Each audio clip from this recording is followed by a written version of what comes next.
ఆంధ్రప్రదేశ్ రాజకీయాల్లో ఒంగోలుకు ఒక విశిష్ట స్థానం ఉంది. That powerful people come from powerful places. Ongole YSR Congress పార్టీకి సంబంధించిన ఇన్ఛార్జి చుండూరు రవి గారు. Powerful people make places powerful.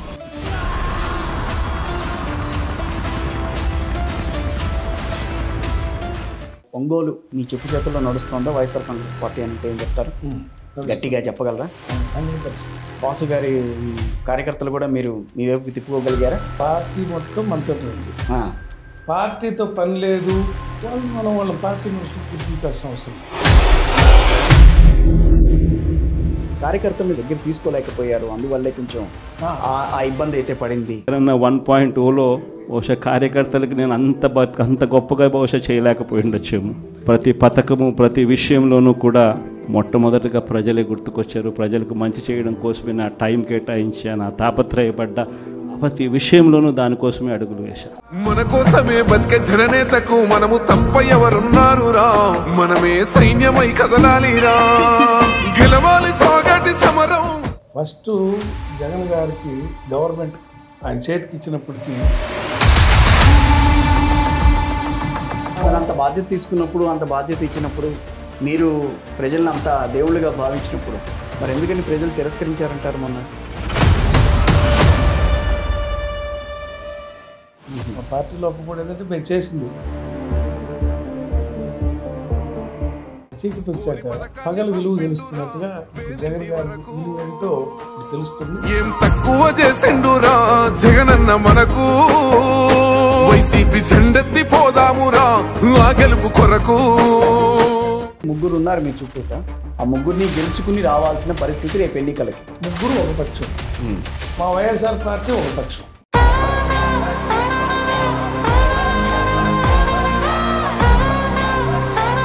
పార్టీకి నేను బలం అవ్వాలి కానీ పార్టీకి నేను బలహీనం కావాలి. పార్టీకి నేను బలం అవుతాను. ఇది మీ మాటకి నిజం. ఈసారి జగనన్న 2.0 కొంచెం వేరుగా కూడా ఉంటుంది. ఇప్పుడు నేటి రాజకీయాల్లో ఆర్థిక బలం కావాలా, సామాజిక బలం కావాలా, వాళ్ళ నెగిటివిటీ ఎక్కువగా ప్రోత్సహిస్తుందా, మనిషి రూపం ఎక్కువ కావాలా అని అంటే ఏం చెప్తారు? అంటే మనిషి ఇమేజ్ అన్నిటికీ మంచి క్యారెక్టర్ ఉండాలి.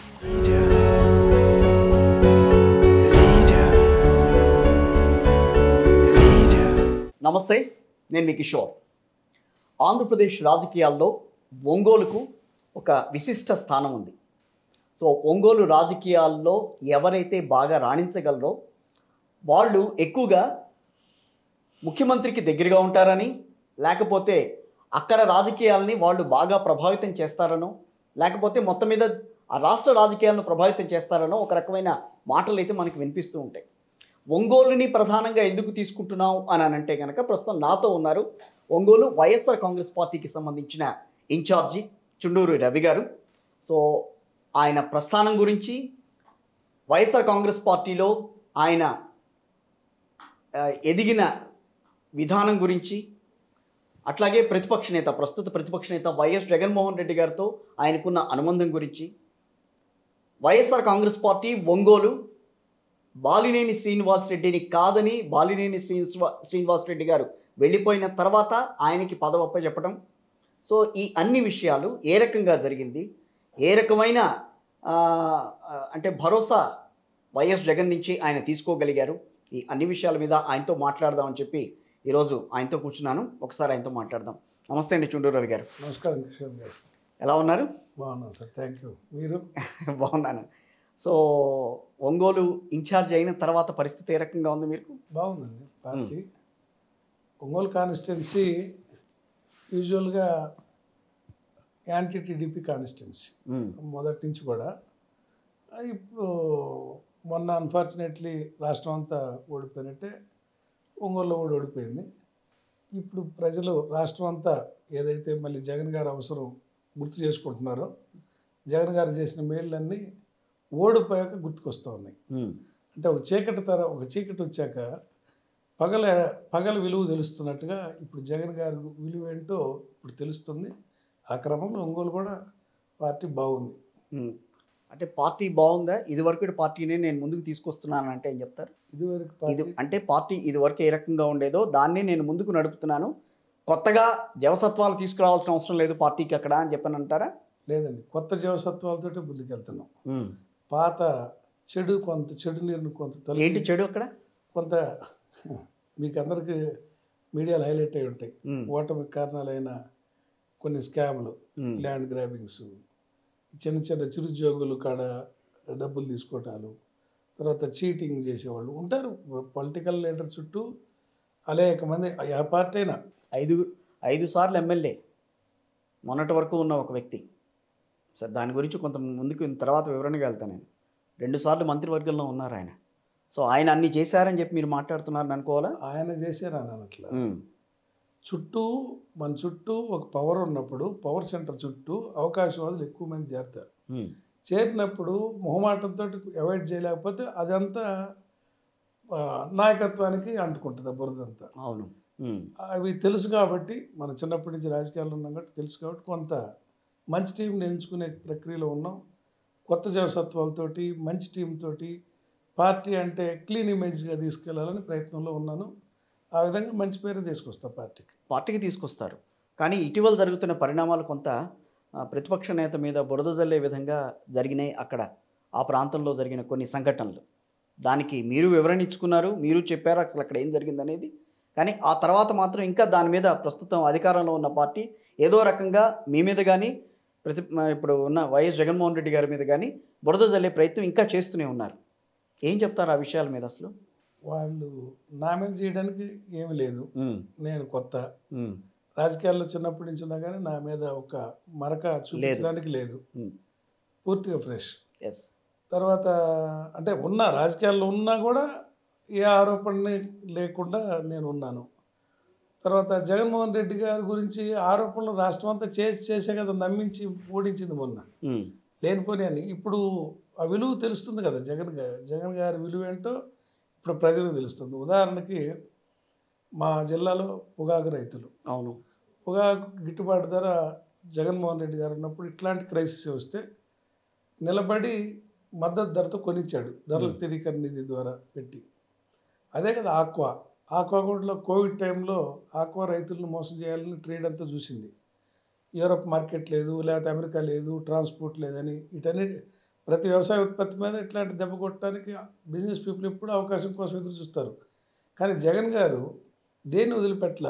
అప్పుడు పూనం మాల్కొండే గారిని ఎంక్వైరీ చేయించి ఆక్వా సిచ్యుయేషన్ బయట ప్రైస్ ఎట్టుని ఎంక్వైరీ చేసి ఇదంతా అబద్ధం అని తెలుసుకొని ట్రేడ్ని పిలిచి ఆయన వార్నింగ్ ఇచ్చేసరికి మళ్ళీ 100 రూపాయలు ఎక్కువ రేటు పెట్టుకున్నారు.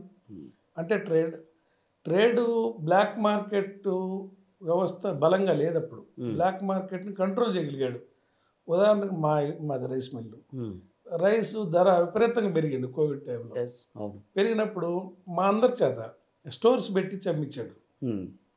మినిమం ప్రైస్కి 5-6 రూపాయలు తగ్గించి అమ్మమని చెప్పి మిల్లర్లకు చెప్పించి స్టోర్లు పెట్టి బజార్లు. అంటే అట్నే ఉల్లిపాయలు ధరలు పెరిగి ఆకాశానికి అంటే మళ్ళీ అవి గవర్నమెంటే ప్రొక్యూర్ చేసి తక్కువ ధరకి కొనిపించింది. అట్నే టమోటాలు అట్లా. అంటే ధరలో రైతులు నష్టపోతున్నప్పుడు మద్దతు ధర ఇచ్చి నిలబెట్టాడు, కన్జ్యూమర్ నష్టపోతున్నప్పుడు ధరలు తగ్గించి పెట్టాడు. ఒక పాలన అంటే అది. ఇప్పుడు చంద్రబాబు నాయుడు గారిని చూస్తే మనకేమర్థం ఉంది, రైతులు ఆత్మహత్య చేసుకుంటారు బాబు, నష్టాలు వస్తున్నాయి అంటే పోయినాడు మా గవర్నమెంట్లో లాస్ట్ ఇయర్లో వచ్చిన లాభాలకి కాస్త తిన్నున్నారు కాబట్టి ఓపికగా ఉండగలిగారు, లేకపోతే ఆత్మహత్యలు పాలయ్యేది. ఇదే చంద్రబాబు నాయుడు ఇంతకుముందు ఒకసారి 2014-19 మధ్య ముఖ్యమంత్రి ఉన్నప్పుడు మా జిల్లాలో 5 ఆత్మహత్య చేసుకున్నారు. అట్లాంటి పరిస్థితులు మళ్ళీ వస్తాయని మేము ఎంత చెప్తున్నా నిమ్మకి నీరెత్తినట్టు ఉంటున్నారు. నిమ్మల రామానాయుడు గారు వచ్చారు కదా, చాలా మాట్లాడారు ఆయన కూడా వచ్చినప్పుడు. నిమ్మల రామానాయుడు వచ్చి మాట్లాడింది జగన్ గారి గురించి. అవును, అదే అంటున్నాను.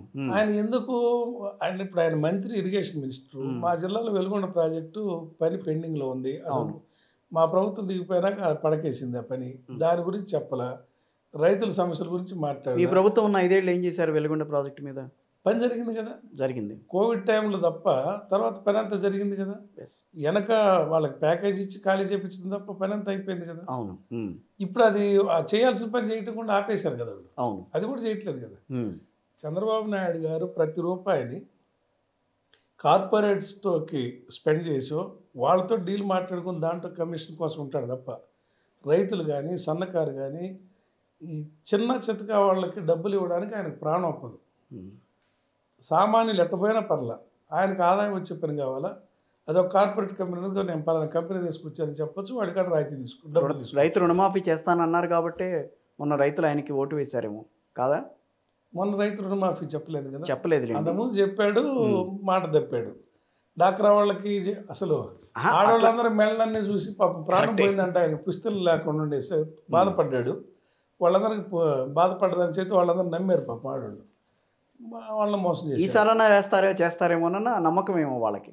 ఎందుకంటే వైఎస్ఆర్ కాంగ్రెస్ పార్టీ అసలు ఆ రైతు రుణమాఫీ అన్న పదమే ఎత్తదు అందుకని. అంటే చేయలేదు. ఇప్పుడు మనం రైతుకి ఎక్కడ భద్రత, రైతుకి విత్తనాల్లో నాణ్యత ఉండాలా, ఎరువుల్లో నాణ్యత ఉండాలా, పురుగు మందుల్లో నాణ్యత ఉండాలా, వీటన్నిటికీ రైతు భరోసా కేంద్రం పెట్టి దానికి అధికారులను పెట్టి వీటన్నిటికాడ ఒక జాగ్రత్త తీసుకున్నారు. ఈ తర్వాత పంటకి క్రాప్ ఇన్సూరెన్స్ ప్రభుత్వమే చేసింది.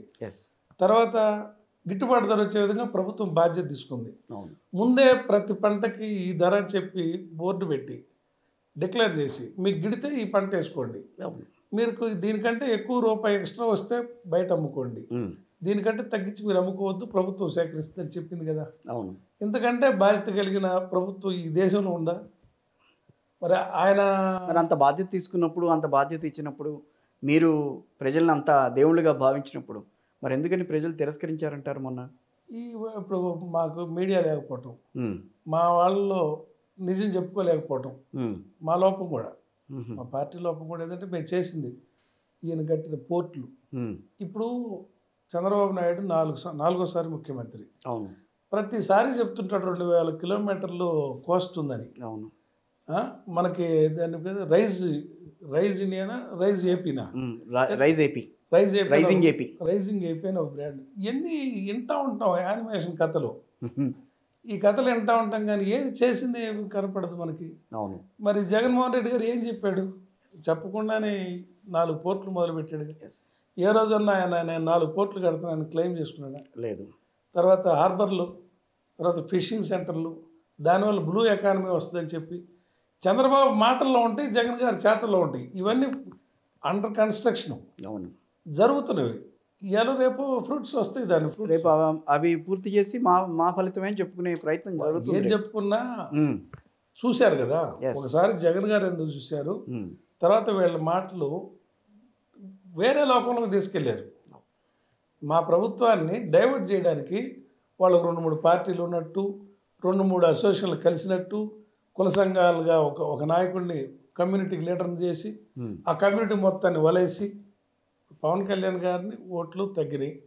పవన్ కళ్యాణ్ గారిని ఒక పార్టీకి నాయకుడిని చేసి ఆ కమ్యూనిటీ ఓట్లన్నిటికీ ఒక వలేసి గంప కొత్తగా వేసుకొచ్చి లోపల వేసుకోవటం. ఓకే. తర్వాత వాళ్ళ భార్యలు అన్నారని వాళ్ళు తిట్టిన తిట్లు ఇట్టో పోతాయి. వాళ్ళని ఎవరే కొడకలారా చెప్పే భాష కాదు.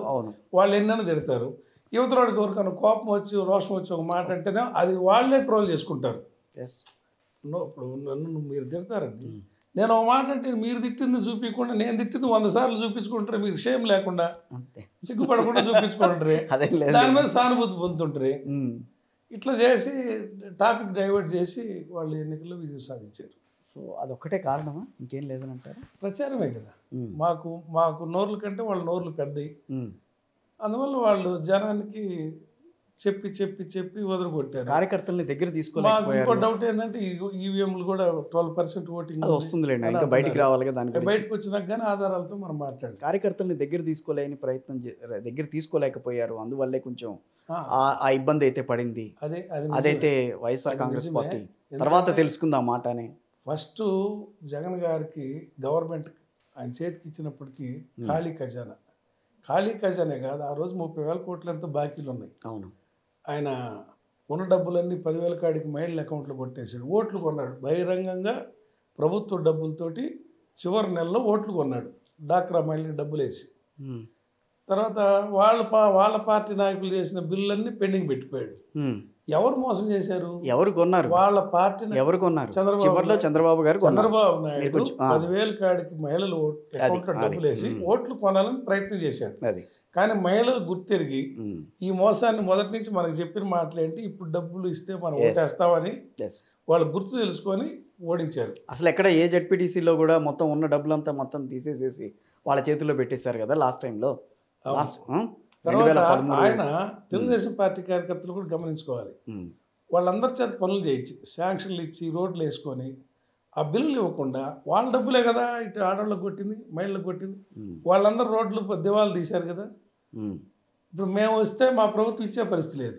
ఎందుకు? డబ్బులన్నీ అయిపోగొట్టాడు, ఖాళీ ఖజానాతో ఇచ్చాడు. తర్వాత మా గవర్నమెంట్ ప్రయారిటీస్ వేరు, మేము ఇచ్చిన హామీలు వేరు, నవరత్నాలు. వీటికి టైం ప్రకారం జగన్ గారు క్యాలెండర్ రాసుకొని టైం ప్రకారంగా ఆ బాధ్యత నెరవేర్చడంలో వాళ్ళు గుల్లైపోయారు కదా. వాళ్ళ గుల్లైపోయి మళ్ళీ వాళ్ళ లెటర్ రాసి కొట్టాడు. మీ అందరికి చావోరేవో, మీ డబ్బులు రావాలంటే మళ్ళీ మన పార్టీతోటి మీరు ఉండాలా అని చెప్పి వాళ్ళని రెచ్చగొట్టుకొని, అంటే తన ప్రతి అవకాశాన్ని తన తెలివితే అట్లా తనకు ఉన్నాయి. సరే ఏనిహౌ ఒక పగల తర్వాత ఆటోమేటిక్ చీకటి వచ్చింది. ఇప్పుడు చీకటి ఉన్నాక నేనట్టు పగల విలువ తెలుస్తుంది. రేపటి వెలుగు కోసం రాష్ట్ర ప్రజలు ఎదురు చూస్తున్నారు. రైట్. ఇక ఒంగోలు నియోజకవర్గానికి మాత్రమే పరిమితం అవుదాం. కొంత నడుస్తుంది. కార్యకర్తలంతా మీ వెంట నడుస్తున్నారా? అవును, 100% మొత్తం. వాసు గారి కార్యకర్తలు కూడా మీరు మీ వైపుకి తిప్పుకోగలిగారా? ఇక్కడ వైఎస్ఆర్ పార్టీ కార్యకర్తలు మనతో ఉంటారు. వాసు గారి సెంటిమెంటల్గా వాసు గారితో తిరిగిన కార్యకర్తల్ని కూడా మీ వైపు లాక్కోగలిగారా? పార్టీ మొత్తం మనతోటే ఉంది. పార్టీతో పని లేదు, ఆయనకే మేము మనుషులు, ఆయనకి మాకు లావాదేవీలు ఉన్నాయి అనుకునేవాళ్ళు కొద్దిమంది పదుల సంఖ్యలో ఉంటారు. వాళ్ళని పార్టీ మనుషులకు గుర్తించాల్సిన అవసరం లేదు. ఇందాక చెప్పే కదా, అవును, కొంతమంది వాళ్ళ అవసరాలు, వీళ్ళ అవసరం తీర్చేవాళ్ళు, వాళ్ళ అవసరం తీర్చుకునేవాళ్ళు, ఇట్లా రకరకాలుగా. అటువంటి వాళ్ళకి పార్టీతో పని లేదు. వాళ్ళు వాళ్ళని ఏమనాలి, ఇప్పుడు ఎందుకు మాట్లాడలేదు. సరే, అంటే ఒక తురుపు ముక్కగా మిమ్మల్ని వాడుతున్నారని అనుకోవాలా, లేకపోతే పార్టీలో మీకు ఒక పదిలమైన స్థానాన్ని కల్పించి మిమ్మల్ని ఆ పదవిలో కూర్చోబెట్టారని అనుకోవాలా? నాకు పదిలమైన స్థానం ఎక్కడ ఇచ్చింది? పదిలమైన స్థానమే ఇచ్చారు. పార్టీకి నేను ఎసెట్గా మారాలనుకుంటున్నా. రైట్. అది పార్టీకి నేను బలం అవ్వాలి, కానీ పార్టీకి నేను బలహీనం కాకూడదు. పార్టీకి నేను బలం అవుతా, ఇది ముమ్మాటికి నిజం. ఎందుకంటే ముగ్గురు ఉన్నారు మీ చుట్టూతా. ఆ ముగ్గురిని గెలుచుకుని రావాల్సిన పరిస్థితి రేపు ఎన్నికలకి. ముగ్గురంటే మీ ఉద్దేశం? ముగ్గురంటే ఒక బాలినేని శ్రీనివాసరెడ్డి గారు ఉన్నారు, దామచర్ల గారు ఉన్నారు, నెక్స్ట్ మాగుంట వాళ్ళు ఉన్నారు. వాళ్ళందరూ ఒకే కూటమి కదా. కూటమి అవ్వచ్చు, అదే అందుకనే అంటున్నా. ఇప్పుడు బాలినేని శ్రీనివాసరెడ్డి గారు ఉన్నప్పుడు వాళ్ళంతా కూడా సపోర్ట్గా నడిచేది కాస్త కొంత. పార్టీ బాలినేని శ్రీనివాసరెడ్డి 5 సార్లు ఎమ్మెల్యే కాబట్టి ఆయన ప్రాతినిధ్యం గట్టి కనిపించేది అక్కడ. ఆయన మంత్రిగా ఉన్నాడు కాబట్టి ఆ నియోజకవర్గానికి సంబంధించి ఆయన అన్నీ చూసుకునేవాడు. కానీ ఈ రోజున ఏ పదవి లేకుండా వైఎస్ఆర్సీపీ ఇన్ఛార్జిగా మాత్రమే అక్కడ ఉంటూ వీళ్ళందరినీ కూడా సమన్వయపరుచుకుంటూ వెళ్లాల్సిన పరిస్థితి. అది కొంచెం కత్తి మీద సామే. నాకు అనిపించట్లేదు. అనిపించట్లా? నాకు అనిపించట్లేదు. చాలా కాన్ఫిడెంట్గా ఉన్నారు. అయితే మంచి ప్లాట్ఫామ్ దొరికినట్టే ఉంది. ఓకే, వాకింగ్కి బాగా ఉంది, కంఫర్ట్గా. నేను అనేది వాళ్ళ ముగ్గురు పేర్లు చెప్పారు. ముగ్గురు కూటమిలో ఉన్నారు. అందుకని పొగుడుకొని జట్టు కట్టారు, జట్టు కట్టలేదు మనకు అనవసరం. ముగ్గురు ఒక పక్షం, మా వైఎస్ఆర్ పార్టీ ఒక పక్షం. అవును, జగన్మోహన్ రెడ్డి గారి పార్టీ బాధ్యత నేను వహిస్తున్నా. అవును, జగన్మోహన్ రెడ్డి గారి పార్టీ. ఇక్కడ వ్యక్తులు అవతలైనా తెలుగుదేశం పార్టీకి నాయకత్వం వహిస్తారు, జనసేనకి నాయకత్వం వహిస్తారు. అంతేగాని ఇక్కడ వ్యక్తులు బలం ఉండదు. పార్టీ బీఫారం ఎవరి చేతిలో పెడితే, పార్టీ జెండా ఎవరి చేతిలో ఉంటే వాళ్ళే బలవంతులు. వాళ్ళతోటే పార్టీ అంతా ఉంటుంది. నేను ఇందాక ఒక మాట అన్నా, కార్యకర్తలను మీరు పోగు చేసుకోగలుగుతున్నారా అని. మరి ఆయన చుట్టూ తిరిగే కార్యకర్తలు మీ చుట్టూ తిరగాల్సిన పరిస్థితి, వాళ్ళని మెప్పించుకోవాల్సిన పరిస్థితి. చేశారా, చేయలేదా, ఇంకా చేస్తున్నారా? వ్యవస్థ ఎట్లుంటుందంటే, ఒక డబ్బాలో 10 రాళ్ళు వేసి ఈ 10 రాళ్ళే మీ చుట్టూ ఉన్నాయా అనుకొని మీరు అడుగుతున్నారు. కాదు, ఇది పెద్ద సముద్రం. 2,20,000 ఓట్లు ఉంటారు ఒక కాన్స్టిట్యున్సీలో. కొంతమంది అవుట్డేటెడ్, మనం రీప్లేస్ చేసుకుంటున్నాం అంటున్నా కొత్త ఎనర్జీతోటి. కొత్త ఎనర్జీతోటి, కొత్త టీంలు, చదువుకున్న యువకులు, కొంచెం నిజాయితీగా ఉండేవాళ్ళు, నిస్వార్థంగా పనిచేద్దాం అనుకునేవాళ్ళు, జగన్ గారి పట్ల ప్రేమ ఉన్నవాళ్ళు, ఇటువంటి వాళ్ళతో రీఫిల్ చేస్తున్నాం అంటున్న పార్టీని. కొంతమంది కొంచెం మురికి నీరు పోతేనే కొత్త నీరు ప్లేస్ వస్తుంది. కొత్త నీరు తీసుకున్నప్పుడు కొంత మురికి నీరు నెడుతుంది. ఆ మురికి నీరు కూడా ఉంటే కొంచెం వాసన వస్తుంది. అవును, కరెక్టే. కానీ ఆ నీరు ఎవరైతే ఇప్పుడు కార్యకర్తలు ఉన్నారో వాళ్ళు మిమ్మల్ని మెంటల్గా వాళ్ళు ఒప్పుకోవాలి. బాలినేని గారి ప్లేస్లో ఈయన్ని మనం ఒప్పుకోవాలి అన్న ఫీలింగ్ ఉండాలి అక్కడ వాళ్ళకి. మీరు వాళ్ళని కాదనంటే కనుక ఆ పార్టీ అక్కడ మీరు ఇంకొక పార్టీకి అవకాశం కల్పించినట్టు అక్కడ అది ఆ సమస్య ఉత్పన్నం కావాలి. అది పార్టీ కేడర్ మొత్తం మనతోటే ఉన్నారు. నేను ఇందాక చెప్పాను చూడండి, పార్టీ అని కాకుండా ఒక వ్యక్తే మాకు నాయకుడు, పార్టీ కాదు అనుకునే వాళ్ళు ఉంటే మనకు పార్టీ మీద ప్రేమ లేని వాళ్ళు మనకు అవసరం లేదంటున్నా. అంతా కలిసి 10ల సంఖ్యలో ఉంటారంటున్నా. అంటే అక్కడ రాజకీయాలకి మీరు కొత్త ఏం కాదు. నేను అక్కడ రాజకీయాలకి కొత్త కాదు. మీరు తెలుగు యువత అధ్యక్షుడిగా చేస్తున్నారు. మొదట్లో మీ రాజకీయ ప్రస్థానం అక్కడి నుంచి స్టార్ట్ అయింది. సార్ 2013 నుంచి మీరు పార్టీలో ఉన్నారు, వైఎస్ఆర్ కాంగ్రెస్ పార్టీలో. ముందు అనేది తెలుసు మీకు. ఒంగోలుతో అనుబంధం మీరు చెప్పి అందరికంటే నాకు ఎక్కువ. అవును, ఎందుకంటే నేను ఒక్కరోజు కూడా బయట నిద్ర చేయనివ్వండి. ఒక్కరోజు కూడా బయట నిద్ర చేయనివ్వండి. అర్థమైంది అది. అంతేగా మరి బయట నిద్ర చేయని వాళ్ళందరికంటే నాకు ఒంగోలుతో అసోసియేషన్ ఎక్కువ. అవును, చదువుకున్న స్కూలు, కాన్వెంట్, ఎవ్రీథింగ్ ఈజ్ అంతే కదా. స్టూడెంట్ పాలిటిక్స్, ఇది స్పోర్ట్స్, ఒక రకమైన కాదు మన లయన్స్ క్లబ్ అని అనేక సామాజిక సేవల ద్వారా నేను ఒంగోలు ప్రాపర్. అవును, నేను ఒంగోలు నేటివ్. మీరు చెప్పి అందరికంటే నాకు ఎక్కువ అసోసియేషన్ మనుషులతో. కానీ రాజకీయంగా ఎదుగుదల విషయంలో కొంత వెనకబడ్డారు కొన్ని కారణాల వల్ల. అంటే మొక్క ఉంటుంది, దాని మీద ఎవడో ఒకటి రాయి వేస్తాడు. ఆ మొక్క ఎట్టు ఎదుగుద్ది? ఆ రాయి తీసినాడు మొక్క ఎదుగుద్ది. ఇప్పుడు రాయి ఎవరు తీశారంటారు? జగన్మోహన్ రెడ్డి గారు తీశాడు. మొక్క మీరు అయ్యారు అక్కడ. మొక్క అయి ఉన్నాను. ఎందుకు తీశారు? మీద పడ్డ పిల్ల జగన్మోహన్ రెడ్డి గారు తీశాడు, మొక్క ఎదుగుద్ది. సో బాలినేని శ్రీనివాస్ రెడ్డి అన్న ఆయన లేకపోవడం వల్ల ఈ రాయి తీయాల్సిన పరిస్థితి ఏర్పడింది. అంతే కదా. సో ఆ స్టేచర్ తెచ్చుకోగలరా రేపు చుండూరు రావు గారు అంటే ఏం చెప్తారు?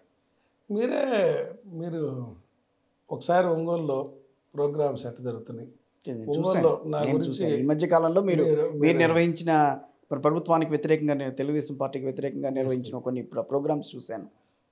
నేను మా పార్టీ గురించి నేను ఇంకొకరితో పోల్చుకొని నేను చెప్పకూడదు, కానీ ఐఎమ్ డూయింగ్ బెస్ట్. సో గత ప్రభుత్వంలో గత మనిషి చేసిన అవినీతినంతా మీరు బయటికి తీయాల్సిన పరిస్థితి ఉందని చెప్పి మీరు డైరెక్ట్గా మీరు బాలినేని శ్రీనివాస్ రెడ్డి గారి మీద ఒక యుద్ధం ప్రకటించినట్టుగానే మీరు ఆయన మీద అవినీతి ఆరోపణలు చేసి దాని మీద ముందుకు వస్తున్నారు. తీస్తానని చెప్పిన ఆయన ఇప్పుడు గెలుచున్నాడు. అదే మరి నేను అనేది అది. ఆ గెలిచిన ఆయన తీస్తాడా లేదని ఎదురు చూస్తున్నా. తీయకపోతే అప్పుడు మనం దాని గురించి మాట్లాడు. తీస్తానని ప్రామిస్ చేశాడు ఎలక్షన్లో. ఆయన తీస్తాడా లేదని ఎదురు చూస్తున్నాం. దాని సంగతి తర్వాత మాట్లాడదాం. అంటే ఎందుకని ఏమన్నా కదా, టైం ఉంది కదా. ఇప్పుడు ఆయనకు తీసే అవకాశం ఇవ్వాలి కదా. మనం మీ అవినీతి పవర్లో ఉన్నాడు. అవును, నిన్న ఓట్లు వేయించుకున్నాడు. ఇవన్నీ అందరినీ ఆయన అవినీతి చేశారని చెప్పి మీరు ఆరోపిస్తున్నప్పుడు మీ దగ్గర కొన్ని ఆధారాలు ఉంటాయిగా. నేను అంటుంది ఎన్నికల్లో వాళ్ళిద్దరు సవాళ్ళు విసురుకున్నారు. అవును, ఈయన మీద చాలా ఆరోపణలు ఆయన చేశాడు. అవును, ఆయన ఆరోపణలు చేసి నిలబెడతానన్నాడు, చట్టం ముందు నిలబెడతా అన్నాడు. ఎవరు ఈ సైట్లోని ఎవరి వాళ్ళకి హ్యాండ్ ఓవర్ చేస్తాడు. ఇవన్నీ చేసే టైం కూడా మనం ఇవ్వాలిగా. రైట్. చేస్తాడా లేదనేది చూడాలి. మనం చేయకపోతే అది మన బాధ్యత అయింది. మీరు ఒక మీటింగ్లో మాట అన్నారు, ఆయన ఒక టికెట్కి 10 మందిని కూర్చోబెడతాడు, ఆయన 10 మందిని లైన్లో పెట్టుకుంటాడు ఆయన. సో వాళ్ళల్లో ఒకరికి ఇస్తారు. ఆయన రాజకీయం అట్లా ఉంటుంది. వాళ్ళల్లో ఇవ్వచ్చు, బయట వాళ్ళకన్నా జగన్ గారు ఇంకొకరికి ఇవ్వచ్చు. ఇక్కడైతే 1-4 నుంచి 10 అంత బాగా దగ్గర మనిషి ఆయన గురించి మీకు అంత బాగా తెలుసు కదా. నాకు ముందు తెలియదు. ముందు తెలిస్తే నేనైతే అలీన్ గానుగా. ఓకే. తర్వాత తెలిసింది. ఇప్పుడు మనం నీళ్ళల్లో పడ్డాం. మీరు కూడా బాధితుల దాంట్లో నీళ్ళల్లో పడ్డాం. అర్థం అవుతా ఉంది. మనం ఏదాలి కానీ కరెక్టే. అప్పుడు నన్ను అంటే మీరు కూడా బాధితులను ఒప్పుకుంటున్నారు. అంటే నాకు టికెట్ అనే విషయం, టికెట్ల కోసం నేను డబ్బులు ఇవ్వదులే. రైట్. ఫ్రెండ్లీగా రిలేషన్ చేసాం, ఏదైనా మోమాటాలుగా ఉన్నాయి. కానీ మీకు ఆయనలో నచ్చని విషయాలు ఏంటి? మీకు ఏ మాట నిజంగా ఉండదు, ఏది నిజం అనేది చెప్పలేం. నిజం తక్కువ. నాకే కాదు, చెల్లందరూ తెలుసు. ఆయనతో అంత సాన్నిహిత్యం ఉన్న మీరు, అదే తెలిసే కొద్ది అంత సాన్నిహిత్యం ఉన్న మీరు ఇన్ఛార్జ్ పదవి ఇచ్చిన తర్వాత మాట్లాడుతున్నారని అనిపిస్తోంది నాకు. అంటే ఇప్పుడు సరే మా సంగతి అవన్నీ వ్యక్తిగతంగా చెప్పేది కాదు, మీకు అర్థమయ్యేది కాదు. ఓకే, అందరికీ తెలిసిన విషయాలు జగన్ గారి గురించి మాట్లాడుతున్నారు. జగన్ గారు మొన్న మాట్లాడారు పిఠాపురంలో మాట్లాడారు. ఈ మధ్య కూడా సినిమా ఫంక్షన్లో మాట్లాడారు. అవును, అందుట్లో మీరు నమ్ముతారా? నేను నమ్మను. ఎవరు నమ్మరు కదా. జగన్ గారు వీళ్ళ సొమ్ము లాక్కుంటాడా? వీళ్ళకి ఎక్కడి నుంచి ఈయన దానాలు చేస్తున్నాడు? అసలు ఎక్కడి నుంచి వచ్చి నువ్వు దానం చేయగలుగుతున్నావు? నేను దానం చేస్తాను, డబ్బులు ఇస్తానంటే ఎక్కడ, ఏ వ్యాపారం చేస్తూ వచ్చినాయి? నేను దానం చేస్తానంటాడు. ఈయన జేబులో డబ్బులు జగన్ గారు లాక్కున్నారంటాడు. ఇవి నిజాలా? ఒకనొక టైంలో టికెట్ కోసం ఆయన్నే బెదిరించారు కదా. అవి రెగ్యులర్గా బెదిరిస్తుంటారు. నిజమేనా అది నిజమేనా? అది వాళ్ళిద్దరు మధ్య జరిగినాయి. మనం ఇప్పుడు మా బెదిరించింది లేని జగన్ గారు బెదిరించారంటే ఇన్ ద సెన్స్ నాకు ఇవ్వకపోతే ఎట్లా, నేను పార్టీని వీడుతాను, లేకపోతే నేను ఒంటరిగా పోటీ చేస్తా. మంత్రి పదవి అప్పుడు తీసేసిన తర్వాత ఈజ్ ఓన్లీ పర్సన్ మంత్రి పదవి పోతే ర్యాలీ చేసిన వాళ్ళు. నాకు తెలిసి భారతదేశంలో మంత్రి పదవి పోతే ర్యాలీ ఎవరు చేయరు. కొంచెం అప్సెట్ అవుతారు. ఆ రోజు ర్యాలీ చేయటం అంటే ఛాలెంజ్ చేయటమే కదా. అంతే కదా, నాయకుడిని ఛాలెంజ్ చేయటం, నాయకుడు దిష్టి బొమ్మ తగలేపేయటం ఒంగోలులో, ఇవన్నీ అంటే స్టేజ్లో జగన్మోహన్ రెడ్డి గారి కంటే తాము అధికం అనుకుంటేనే కదా ఇవన్నీ చేయగలిగింది అనిపిస్తుంది. అదే రాజశేఖర రెడ్డి గారికి వాళ్ళ కొడుకు జగన్ గారికి వ్యత్యాసాన్ని చూపించాలని ప్రయత్నం చేస్తున్నాడు ఆయన. అది కరెక్ట్. రాజశేఖర రెడ్డి గారు మంచోడంట, వాళ్ళ అబ్బాయి చెడ్డోడంట జగన్మోహన్ రెడ్డి గారు. నిన్న కూడా మళ్ళీ చెప్తున్నారు ఏమని, రాజశేఖర రెడ్డి గారు ఇచ్చిన మంత్రి పదవిని జగన్మోహన్ రెడ్డి గారికి త్యాగం చేశాడని. మీకు గుర్తుందో లేదో, రోసే క్యాబినెట్లో ఈయన ఉన్నాడు. అవును. కిరణ్ కుమార్ రెడ్డి క్యాబినెట్లో మళ్ళీ కొత్త వాళ్ళని ఎంచుకున్నాడు. మా జిల్లా నుంచి మైదర్ రెడ్డిని తీసుకున్నాడు క్యాబినెట్లోకి. ఈయన తీసుకోవాలా? ఇంకేం త్యాగం చేసింది ఎక్కడ? తీసుకోలేదు కాబట్టి కదా తర్వాత వచ్చింది పార్టీలో. అంతేగా. మరి ఇంత అబద్ధం అంటే ఇది ఇప్పుడు చెప్పండి మీరు, ఏది నిజం ఏది అబద్ధం? ఇది పబ్లిక్గా తెలిసిందే కదా. మైదర్ రెడ్డి గారిని తీసుకున్నాక కదా మీరు బయటకు వచ్చింది. అంతకుముందు రాలేదు కదా. ఓదార్పు యాత్రలో లేరు. ఓదార్పు యాత్ర టైంలో లేడు ఈయన. ఇదొకటి. జగన్మోహన్ రెడ్డి గారు ఈయన డబ్బులు లాక్కుంటాడా? ఇప్పుడు ఇంక మిగతా అన్నీ తీసేయండి. ఇంకా మీరు లేదా ఆయన చెప్తారంటున్నారుగా. ఆయన చెప్పినప్పుడు చాలామంది చెప్తారు ఎవరు బాధ లేదు వాళ్ళని. నేను అంటుంది నిజం లేదనే దానికి ఉదాహరణ చెప్తున్నాను. నేను I don't want to go personally, నాకు అవసరం కూడా లేదు. కొంచెం పర్సనల్గా ఒక మాట అడగనా, ఎక్కడ చెడింది మీకు బాలినేని గారికి? ఎక్కడన్నా ఏం లేదా? ఉన్నా నాకు అంటే వ్యక్తిగతాలు మన వ్యక్తిగతాలు పార్టీ మీద రుద్దకూడదు. ఉన్నా లేదన్నా మనం పార్టీకి కట్టుబడి క్రమశిక్షణగా ఉంటున్నప్పుడు, పార్టీలో ఉన్నప్పుడు మన వ్యక్తిగత విషయాలు, వ్యక్తిగత నష్టాలు ఏమన్నా మ్యూచువల్గా ఎందుకు ఉంచాడు అనేది వాటికి మనం పార్టీని జవాబుదారీగా చేయకూడదు. పొలిటికల్ డెసిషన్ జవాబుదారీ కాదు. వాసు గారు మిమ్మల్ని బి లీడర్గా మాత్రమే, అంటే బి కేటగిరీ లీడర్గా మాత్రమే ఎందుకు ఉంచగలిగారు, ఎందుకు ఉంచారు? నేను టీడీపీలో ఉన్నప్పుడు నన్ను చేర్చుకోవడం కోసం ఆయన చెప్పిన మాటలు చాలా పెద్ద మాటలు చెప్పారు. పార్టీ మాదే కదా, పార్టీ నేనేం చేయదలుచుకున్నా చేస్తా కదా, నన్ను నమ్ము అది ఇదని చెప్పాడు. సరే, నాకు అప్పుడు చంద్రబాబు మీద కొరవ ఉండింది.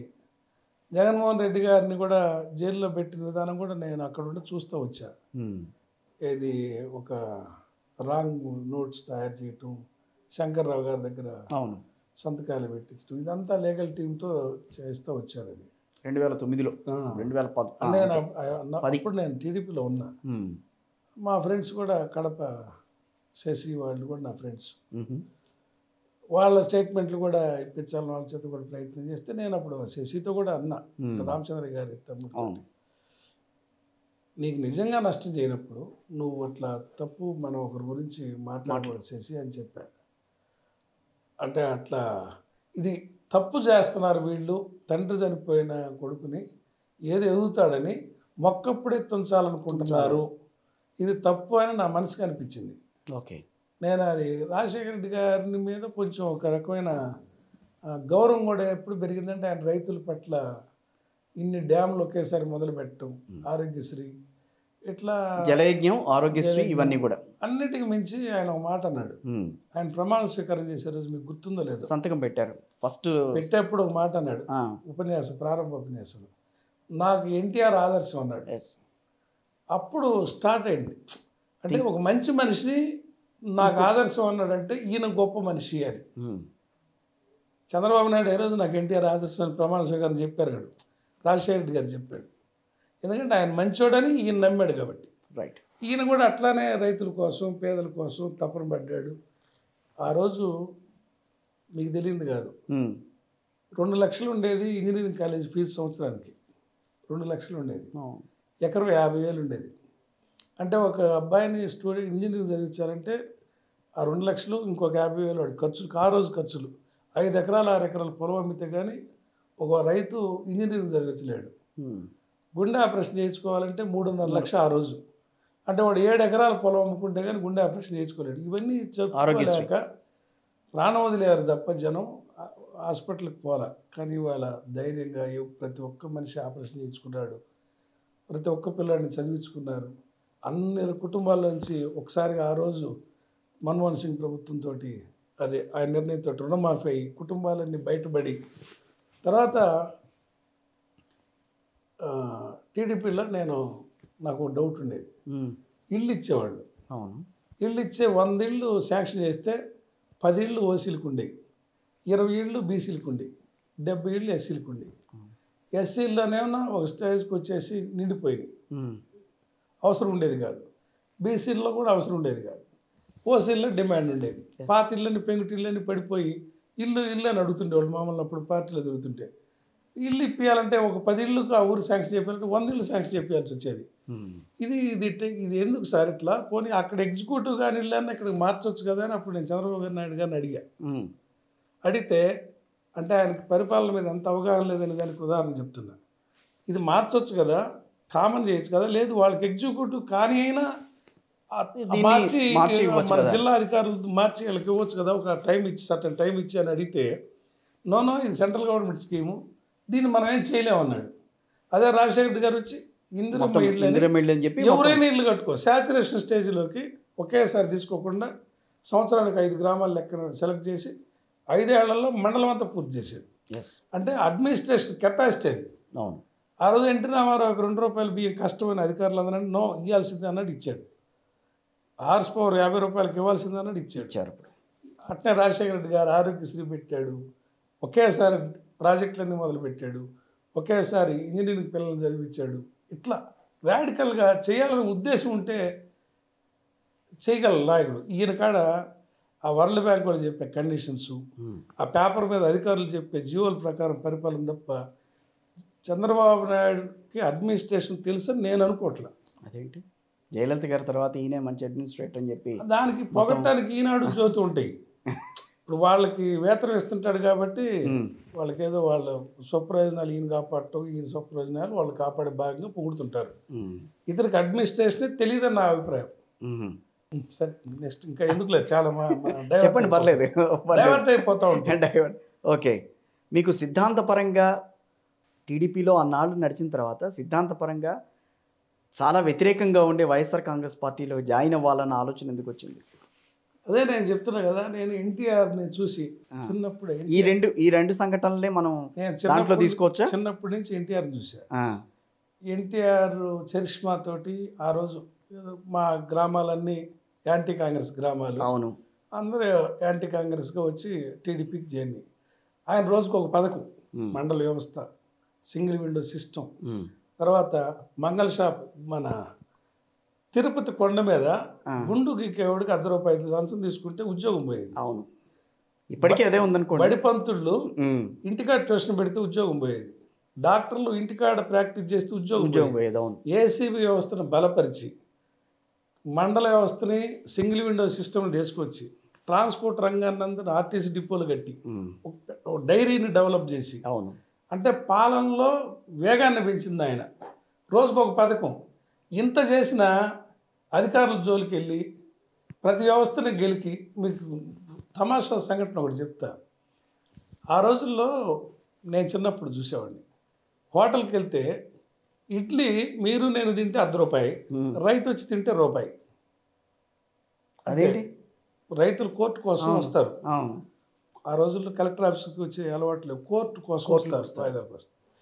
వాళ్ళకి ₹1 భుజం మీద కండ ఉండి లెదర్ చెప్పులు కిరు చెప్పులు వేసుకొని పంచి కట్టుకొని వస్తే వాళ్ళకి ఎక్కువ ధర వేసేవాళ్ళు. అంటే బిల్లుకు రేటు ఉండదు కదా. అవును. వీళ్ళు చెవులో పెన్సిల్ పెట్టి ఎంత రాస్తే అంత. ఎందుకని? అంటే మోసం చేసేవాళ్ళు. మోసం చేసేవాళ్ళు. తెలియని రోజులు కదా అవి, చదువులేని రోజులు జనానికి. అంటే నేను చెప్పేది 40 ఏళ్ల క్రితం స్టోరీ. మోసం చేస్తుండేవాళ్ళు.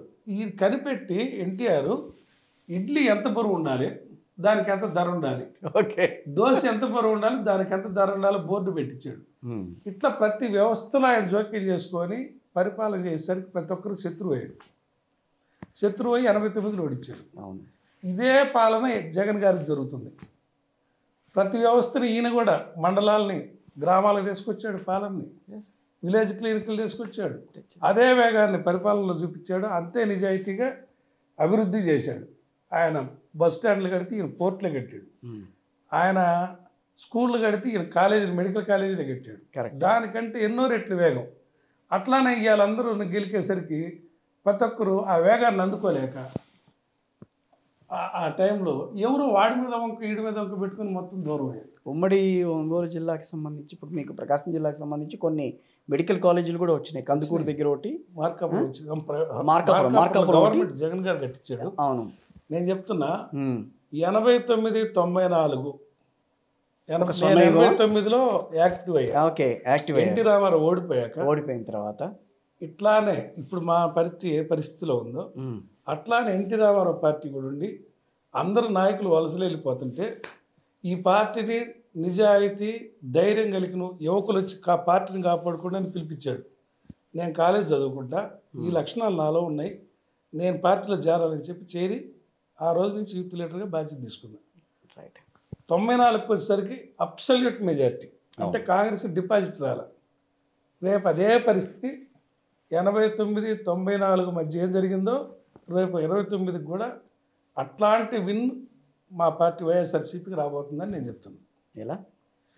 89, 94 ఎంత దరిద్ర పాలన కాంగ్రెస్ వైపు నడిచిందో, 94 ఎంత మ్యాసివ్ విక్టరీ ఎన్టీ రామారావు కొట్టాడో, రేపు జగన్మోహన్ రెడ్డి గారు అదే మ్యాసివ్ విక్టరీతో గెలుస్తాడని. ఏం చూసి?